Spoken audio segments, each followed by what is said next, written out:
Salut à tous, bienvenue dans le Paddock Pass édition d'avant-course, la manche inaugurale du championnat du monde 2022 de Formule 1. Et quel bonheur d'être de retour. Une vraie tradition. Il y a comme un air de premier jour de rentrée scolaire en arrivant ici. Mais c'est plus que ça. Car il s'agit du début d'une nouvelle ère pour la Formule 1. Avec toutes sortes de nouvelles régulations tant attendues concernant la conception des voitures pour des courses toujours plus spectaculaires. Des lignes fuselées, des ailerons avant et arrière profilés pour des duels encore plus serrés. Des pneus 18 pouces compacts révolutionnaires. Le retour de l'effet de sol et la diminution des fioritures aérodynamiques. Les nouveaux monoplaces n'ont plus rien de comparable et bénéficient d'une sécurité accrue, repoussant davantage les frontières de l'ingéniosité technique. Alors, quelles écuries en auront le plus tiré parti? Et quels pilotes sauront adapter le plus rapidement leur conduite face à leurs concurrents? Seul le temps nous le dira. Comme toujours, nous attendons avec impatience le début de la saison. Mais pour le moment, ce sera tout.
Pour revenir dans le match après leurs grosses difficultés rencontrées l'année dernière. Pour ce qui est du reste de la grille, on peut s'attendre une nouvelle fois à de très belles batailles, notamment entre les deux écuries ayant changé de nom cette saison.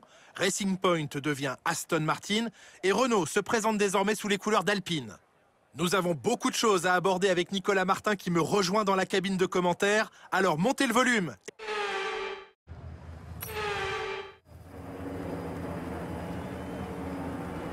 Et c'est parti, le tour de formation est lancé et les pilotes ont un tour de piste pour se préparer pour le départ de la première course de cette saison.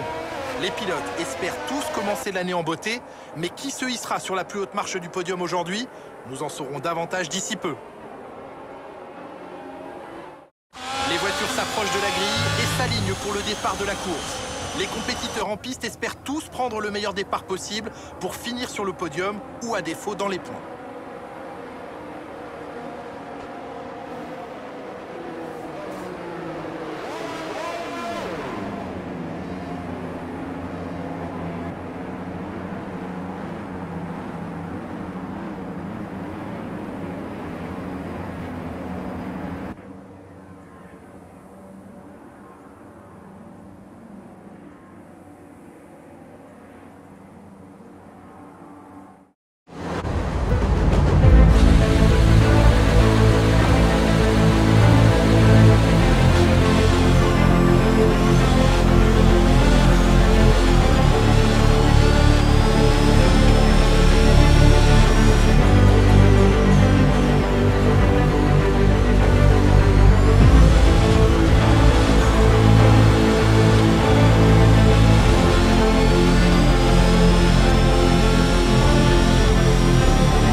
Ferrari regagne le parc fermé après une victoire éblouissante.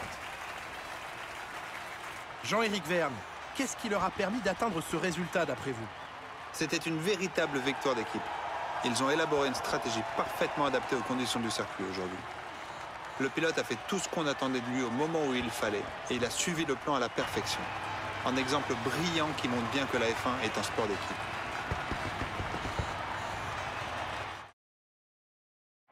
Et voici les vainqueurs du jour. Une course palpitante et un exploit formidable de la part de Ferrari. L'histoire se répète et les fans du monde entier ne seront pas surpris de les revoir se hisser à la première place aujourd'hui.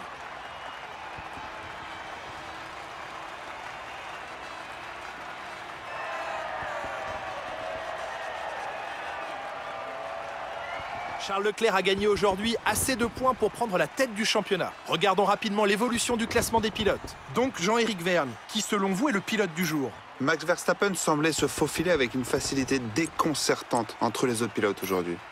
C'est donc lui que je choisirai. Le moment est venu de jeter un œil au classement des constructeurs. Ferrari s'empare de la tête du classement.